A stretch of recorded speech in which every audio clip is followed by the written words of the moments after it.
Ay, mga mama, hulihin niyo yan. Masamang tao yan, kidnapper yan. Wala siyang kasalanan. Kayo ang masama, sinaktan niyo si Lelay. Aba, at lumalaban pa to. Hoy, baka gusto mo isama kita sa kasong kidnapping, ha?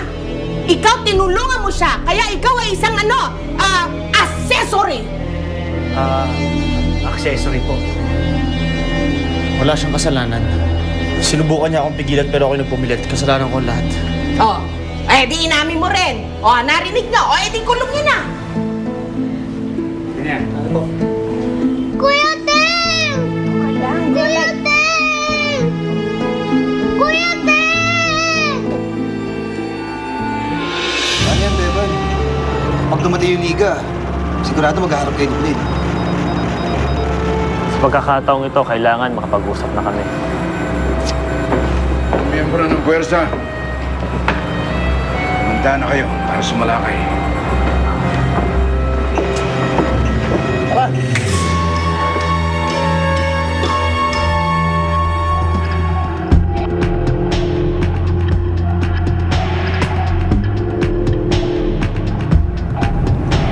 Handa na ba kayong lahat? Kahapon pa. Di pa ba tayo alis?